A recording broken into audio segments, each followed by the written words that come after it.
Everyone, welcome back to Magnet Brains. मैं हूं सना अहमद और मैं लेकर के आई हूं आपके लिए कुछ चैप्टर 7 के एमसीक्यूज। चैप्टर 7 जो कि है टेम्परेचर एंड इट्स मेजरमेंट, आइए सॉल्व करते हैं इसके कुछ मल्टीपल चॉइस क्वेश्चंस। अब हम देखते हैं क्वेश्चन नंबर 1 जो हमसे पूछता है which device is used to measure temperature. इनमें से कौन सा डिवाइस है जो कि टेम्परेचर मेजर करने में हेल्प करता है। डायरेक्ट क्वेश्चन, डायरेक्ट आंसर है इसका थर्मोमीटर। जब भी हमें फीवर होता है हम कौन सा डिवाइस यूज करते हैं इनमें से? थर्मोमीटर, जो कि हमें हमारा बॉडी टेम्परेचर बताता है। इसके अलावा भी बैरोमीटर हमें प्रेशर को मेजर करने में हेल्प करता है। स्टॉप वॉच हमें टाइम को मेजर करने में हेल्प करती है और एनीमोमीटर विंड की स्पीड, डायरेक्शन हमें पता करने में हेल्प करती है। अब हम आते हैं क्वेश्चन नंबर 2 पर, जो कि है what is the unit of temperature in SI system. Temperature SI system में टेम्परेचर की यूनिट क्या है? एसआई सिस्टम होती है हर यूनिट में से जो मोस्ट इंपॉर्टेंट यूनिट जो हम यूज करते हैं उसको हम बोलते हैं एसआई यूनिट, राइट। सो टेम्परेचर की एसआई यूनिट होती है केल्विन, जो कि होती है जिसको हम के से डिनोट करते हैं, राइट, के फॉर केल्विन। तो अब हम बात करते हैं, इट्स नॉट सेल्सियस। रिमेंबर कि Celsius is not the SI unit of temperature. अब हम आते हैं क्वेश्चन नंबर 3 पर, जो कि हमसे पूछता है which scale is commonly used in clinical thermometers. Clinical thermometers में केल्विन, फ़ारेनहाइट और सेल्सियस में से कौन सा स्केल सबसे ज़्यादा यूज़ हुआ जाता है? हम जानते हैं कि जब भी हम थर्मोमीटर देखते हैं तो उसमें हमें कौन सा सबसे ज़्यादा दिखता है? हमें अक्सर डिग्री एफ दिखता है, राइट। कोई भी जितना भी आपको फीवर है, फॉर एग्जाम्पल आपको कितना फीवर है, मान लो आपको फीवर है 100 डिग्री फ़ारेनहाइट, राइट। तो जिससे हमें पता चलता है कि हम यूजुअली एफ फॉर फीवर समझते हैं, but actually F for fever नहीं होता है, it is Fahrenheit, right. So usually clinical thermometers में हमें फ़ारेनहाइट में टेम्परेचर देखने को मिलता है, नॉट इन सेल्सियस। अब हम आते हैं नेक्स्ट क्वेश्चन पे, जो कि है क्वेश्चन नंबर 4, जो हमसे पूछता है normal human body temperature in Fahrenheit is. Fahrenheit में नॉर्मल ह्यूमन बॉडी टेम्परेचर क्या होता है? अच्छा ठीक है, ये फैक्चुअल क्वेश्चन है। नॉर्मल ह्यूमन बॉडी टेम्परेचर होता है 98.6 डिग्री फ़ारेनहाइट। ओके, सो अब हम आते हैं नेक्स्ट क्वेश्चन पर, जो कि हमसे पूछता है normal human body temperature in Celsius is. Last question में हमने देखा कि फ़ारेनहाइट में नॉर्मल ह्यूमन बॉडी टेम्परेचर क्या होता है, बट इस क्वेश्चन में हमें देखना है कि सेल्सियस में नॉर्मल ह्यूमन बॉडी टेम्परेचर क्या होता है। तो इसका करेक्ट आंसर होता है 37 डिग्री सेल्सियस, जो कि होता है नॉर्मल ह्यूमन बॉडी टेम्परेचर। इससे ज़्यादा और इससे कम प्रॉब्लमैटिक हो सकता है, राइट। सो अब हम आते हैं क्वेश्चन नंबर 6 पर, जो कि हमसे पूछता है विच liquid is commonly used in thermometers. हम जानते हैं कि थर्मोमीटर में सबसे ज़्यादा कौन सा लिक्विड यूज़ किया जाता है? सो थर्मोमीटर में सबसे ज़्यादा यूज़ किया जाता है मर्क्यूरी, राइट, क्योंकि मर्क्यूरी बहुत ही अच्छा सपोर्ट होता है इन थर्मोमीटर्स। बट इसके अलावा भी अल्कोहल भी यूज़ होता है, बट बहुत ही जितना मर्क्यूरी कॉमनली यूज़ होता है उतना नहीं। अब हम आते हैं नेक्स्ट क्वेश्चन पर, question number 7, which thermometer is used to measure human body temperature. क्या हम क्लिनिकल थर्मोमीटर से अपना बॉडी टेम्परेचर मेजर करते हैं? क्या लैब थर्मोमीटर से, या रूम थर्मोमीटर से, या इंडस्ट्रियल थर्मोमीटर से? जब हम बीमार पड़ते हैं, डॉक्टर के पास जाते हैं, या फिर घर पर भी, हम इनमें से कौन सा थर्मोमीटर यूज़ करते हैं? हम यूज़ करते हैं क्लिनिकल थर्मोमीटर, क्योंकि क्लिनिकल थर्मोमीटर हमारा बॉडी टेम्परेचर यूज़ करने के लिए होता है। इसके अलावा लैब थर्मोमीटर हम लैब्स में यूज़ करते हैं, रूम थर्मोमीटर हमें रूम का टेम्परेचर बताता है, और इंडस्ट्रियल थर्मोमीटर इंडस्ट्रीज़ में यूज़ होते हैं।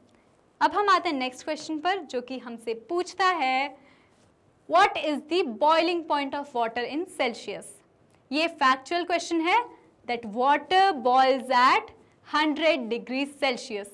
इसका मतलब है क्लियरली कि जैसे जैसे जब हमारे पास में फॉर एग्जांपल हम वाटर को हीट कर रहे हैं, राइट, हमने यहाँ पर वाटर को हीट करने पे लगाया है, यहाँ पर ये वाटर है, जब तक टेम्परेचर 100 डिग्री सेल्सियस तक नहीं पहुँच जाता, राइट। फॉर एग्जाम्पल अभी टेम्परेचर है 40 डिग्री सेल्सियस, जब तक ये टेम्परेचर बढ़ बढ़कर 100 डिग्री सेल्सियस नहीं पहुंच जाता, तब तक ये वाटर बॉयल नहीं होगा, इवेपोरेट नहीं होगा, right. So this is why the boiling point of water is 100 degree Celsius. अब हम आते हैं नेक्स्ट क्वेश्चन पर, जो कि हमसे पूछता है what is the freezing point of water in Celsius. Freezing point का मतलब होता है जैसे हमने रेफ्रिजरेटर में, अपना फ्रीज़र में फॉर एग्जांपल किसी कंटेनर में पानी डाल करके रखा, ओके, तो हमारा रूम टेम्परेचर में भी उससे ज़्यादा होगा, 0 डिग्री सेल्सियस से ज़्यादा होगा, any temperature, it could B for example 15 degree Celsius also. But ये वाटर आइस में तब तक कन्वर्ट नहीं होगा जब तक टेम्परेचर लो होते होते 0 डिग्री सेल्सियस ना हो जाए। इसीलिए हम बोलते हैं कि 0 degree Celsius is the freezing point of water, right. What is the freezing point of water? 0 degree Celsius is the freezing point of water. अब हम आते हैं क्वेश्चन नंबर 10 पे, जो कि हमसे पूछता है the thermometer used in laboratories generally measures temperature from. Lab में यूज किए जाने वाले थर्मोमीटर्स का टेम्परेचर जनरली कौन से रेंज से स्टार्ट होता है और कौन से रेंज पर ख़त्म होता है? क्या वो 0 से 100 डिग्री सेल्सियस के बीच होता है? क्या वो 35 से 42 डिग्री सेल्सियस के बीच होता है? या फिर -10 डिग्री सेल्सियस से 110 डिग्री सेल्सियस होता है? क्या लगता है आपको? Actually lab thermometers -10 degree Celsius से 110 डिग्री सेल्सियस के बीच के सारे टेम्परेचर शो कर सकते हैं। अब हम आते हैं क्वेश्चन नंबर 11 पर, जो कि हमसे पूछता है mercury is used in thermometers because. Mercury thermometers में क्यों यूज होता है? क्या वो कलरफुल है इसलिए वो यूज होता है, या फिर वो स्टिकी है इसलिए यूज होता है, या फिर वो इजीली बॉयल हो जाता है? Mercury is a good conductor of heat and does not stick to the glass, इसीलिए सबसे ज़्यादा मर्क्यूरी यूज किया जाता है in thermometer. Which is the correct answer? Correct is the option C, जो हमें बताता है कि mercury is a good conductor of heat and it does not stick to the glass. यहाँ पर मर्क्यूरी वापस अपने ओरिजिनल स्टेट पर आ जाता है आफ्टर चेकिंग द टेम्परेचर, ना कि ग्लास पे स्टिक होता है, right, which is why we use mercury in thermometers. अब हम आते हैं क्वेश्चन नंबर 12 पर। क्वेश्चन नंबर 12 हमसे पूछता है alcohol thermometers are generally used in. अब तक हमने देखा कि मोस्टली थर्मोमीटर्स में मर्क्यूरी यूज होता है, बट अभी अभी मैंने बताया था कि अल्कोहल भी कुछ थर्मोमीटर्स में यूज होता है। बट कौन सी ऐसी जगह होती है जहाँ पर अल्कोहल यूज किया जाएगा? यहाँ पर अल्कोहल तब यूज किया जाता है जब कोई रीजन कोल्ड होता है, राइट। ऐसे रीजन्स में जहाँ पर बहुत ज़्यादा टेम्परेचर लो होता है, ऐसे रीजन्स में हम अल्कोहल थर्मोमीटर्स को यूज़ करते हैं, राइट। अब हम आते हैं नेक्स्ट क्वेश्चन पर, जो कि हमसे पूछता है which thermometer has a constriction in its capillary tube. अब पहले बताइए कि कंस्ट्रिक्शन होता क्या है? कंस्ट्रिक्शन होता है ऐसा एक स्ट्रक्चर, ओके, कंस्ट्रिक्शन होता है ऐसा एक स्ट्रक्चर। तो ऐसे कौन से थर्मोमीटर्स में कंस्ट्रिक्शन होता है? कंस्ट्रिक्शन होता है क्लिनिकल थर्मोमीटर्स में, राइट। ये है फैक्ट बेस्ड क्वेश्चन। अगर आपने क्लिनिकल थर्मोमीटर देखा होगा तो आपने ज़रूर देखा होगा कि उसमें एक ऐसा कंस्ट्रिक्शन बना रहता है। अब हम आते हैं नेक्स्ट क्वेश्चन पर, जो कि हमसे पूछता है what is the function of constriction in a clinical thermometer. जैसा कि हमने देखा कि कंस्ट्रिक्शन जो होता है थर्मोमीटर में, उसका फंक्शन क्या होता है, ये हमसे पूछ रहा है क्वेश्चन नंबर 14। तो क्या कंस्ट्रिक्शन इसलिए यूज़ होता है क्योंकि थर्मोमीटर इजीली टूट जाते हैं, या फिर कंस्ट्रिक्शन इसलिए होता है ताकि वो मर्क्यूरी को नीचे आने से रोक सके, या फिर वो ट्यूब का लेंथ बढ़ाने में हेल्प करता है? अदरवाइज क्या वो मेजर करने में हेल्प करता है कि कंस्ट्रिक्शन आ गया तो जल्दी जल्दी मेजर हो जाएगा टेम्परेचर? जी नहीं, कंस्ट्रिक्शन इसलिए यूज़ होता है ताकि मर्क्यूरी, एक बार अगर मर्क्यूरी का लेवल रेज हो जाए तो मर्क्यूरी वापस ना गिर जाए, इसलिए थर्मोमीटर्स में यूजुअली कंस्ट्रिक्शन होते हैं। अब हम आते हैं नेक्स्ट क्वेश्चन पर। Next question is question number 15, जो कि हमसे पूछता है how long should a clinical thermometer be kept under the tongue.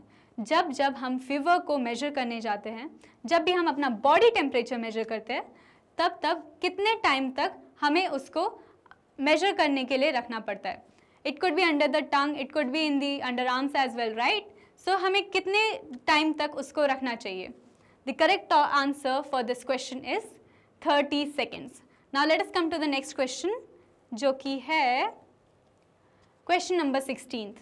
The body temperature should be read from the thermometer immediately after removing it, या फिर after shaking it, या without removing it, और after 5 minutes. सबसे पहले तो हमने देखा कि 30 seconds तक हमें अंडर द टंग रखना चाहिए द थर्मोमीटर. उसके बाद में तुरंत हमें उस बाहर थर्मोमीटर को तुरंत ही रीड कर लेना चाहिए, अदरवाइज उसका जो मर्क्यूरी लेवल है वो गिर सकता है. और हमें उसको शेक नहीं करना चाहिए, अदरवाइज अगेन उसका लेवल ऊपर नीचे हो सकता है. एंड ये ऑप्शंस तो यहाँ पर वैलिड ही नहीं है. So the correct option for question number 16th is option number A. Now let us come to question number 17th, जो कि हमसे पूछता है which type of thermometer has no mercury. इनमें से कौन से थर्मोमीटर में मर्क्यूरी नहीं होती है? So the correct answer for this question is digital thermometer, क्योंकि डिजिटल थर्मोमीटर में मर्क्यूरी का यूज़ नहीं होता है, right? It is made digitally. Now अब हम आते हैं क्वेश्चन नंबर 18th पर. क्वेश्चन नंबर 18th है कि the temperature of a hot cup of tea is closest to. अभी एक हॉट, जब आपको फीवर नहीं होता है, तो अगर आपको स्कूल नहीं जाना होता है, सीधा आपको क्या करना है, एक हॉट कप ऑफ टी में यहाँ पर, मैंने तो देखे पहले बड़े ऐड आते थे, राइट, थर्मोमीटर को रखने वाला, बट इसका टेम्परेचर हमारे बॉडी टेम्परेचर से कई ज़्यादा होता है. और इसका करेक्ट आंसर है इट इज़ 70 डिग्री सेल्सियस. सो अगर आपको ये वाला तरीका आजमाना है स्कूल से बचने के लिए, तो वो काम नहीं आएगा. अब हम आते हैं क्वेश्चन नंबर 19th पर. क्वेश्चन नंबर 19th हमसे पूछता है which of these temperatures is below the freezing point of water. क्या था फ्रीजिंग पॉइंट ऑफ वाटर? क्या था फ्रीजिंग पॉइंट ऑफ वाटर? अब फ्रीजिंग पॉइंट ऑफ वाटर ही 0 है, तो 0 से बिलो कौन सा टेम्परेचर है यहाँ पर? यहाँ पर सिर्फ एक ही टेम्परेचर है जो कि है 0 से below, and that is -5 degree Celsius, which gives us the answer is as option B, which is the correct answer for question number 19th. अब हम आते हैं क्वेश्चन नंबर 20th पर. क्वेश्चन नंबर 20 हमसे पूछता है why is mercury not used in digital thermometers. अभी मैंने बताया कि डिजिटल थर्मोमीटर्स पर मर्क्यूरी यूज़ नहीं होता है, पर उसका रीज़न अब हम जानेंगे. डिजिटल थर्मोमीटर्स में मर्क्यूरी इसलिए यूज़ नहीं होता है क्योंकि it is toxic and unsafe. ये ऑप्शन नहीं है कि वो चीप है, या फिर इट इज़ नॉट एक्यूरेट, या फिर it is invisible. The correct option is it is toxic and unsafe. Mercury बहुत ही टॉक्सिक होता है और अनसेफ भी हो सकता है, right? So now let us come to the next question, जो कि हमसे पूछता है क्वेश्चन नंबर 21 हमसे पूछता है which of the following is the safest type of thermometer. इनमें से कौन सा thermometer safest type of thermometer होता है? So the correct answer for this question is digital thermometer. और इसका रीज़न हम जानते हैं क्योंकि वो उसमें मर्क्यूरी का यूज़ नहीं होता है, और वैसे भी वो डिवाइसेस से यूज़ करके बनाया जाता है, right? So it is safest and it is the quickest as well. अब हम आते हैं क्वेश्चन नंबर 22 पर, जो कि हमसे पूछता है what should be done before using a clinical thermometer. Clinical thermometer को यूज़ करने से पहले क्या करना चाहिए? क्या उसे हमें कोल्ड वाटर से वॉश करना चाहिए, या फिर हमें shake to bring mercury level below 35 degrees के लिए करना चाहिए, या फिर हीट करना चाहिए उसको, या फिर keep it in the freezer? क्या लगता है आपको कि इसका आंसर क्या होना चाहिए? The correct answer for this question is हमें उसको शेक करना चाहिए, ताकि हम उसका टेम्परेचर बिलो 35 डिग्री सेल्सियस लेकर के आ सके और बॉडी टेम्परेचर रीड करने में एक्यूरेसी मिल सके. अब हम आते हैं next question, which is question number 23 पर. Which part of the thermometer contains mercury. कौन से पार्ट ऑफ थर्मोमीटर में मर्क्यूरी प्रेजेंट होती है? क्या मर्क्यूरी कैपिलरी ट्यूब में होती है, या आउटर केसिंग में होती है, या स्केल, या बल्ब? ये आंसर जानने के लिए पहले हमें देखना होगा कि एक थर्मोमीटर का स्ट्रक्चर कैसा होता है. अब इस स्ट्रक्चर में हम क्लियरली देख सकते हैं कि मर्क्यूरी जो होती है वो बल्ब में प्रेजेंट होती है, right? So this is why this is the correct answer for question number 23, which is bulb. Which part of the thermometer contains mercury? The bulb contains the mercury.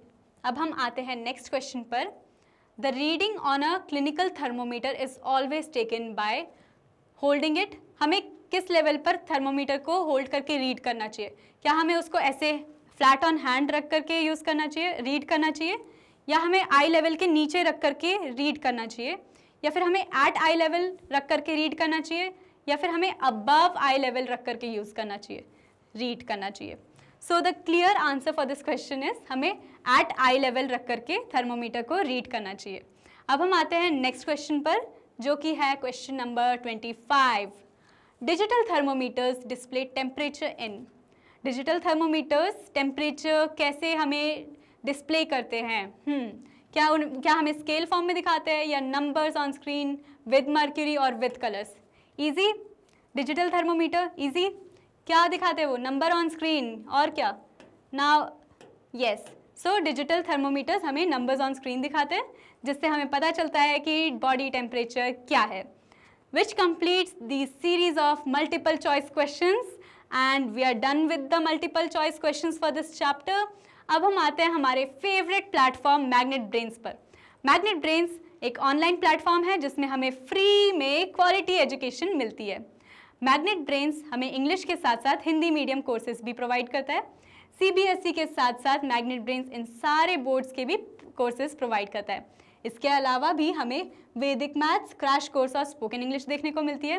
तो हमारा काम क्या है? हमें वीडियोस को लाइक करना है, शेयर करना है और सब्सक्राइब टू मैग्नेट ब्रेन्स। इसके अलावा भी मैग्नेट ब्रेन्स इन सारे प्लेटफॉर्म्स पर अवेलेबल है और मैग्नेट ब्रेन्स की ई बुक्स और ई नोट्स आपको डिस्क्रिप्शन बॉक्स में मिल जाएंगी। Thank you for watching this video. Stay tuned.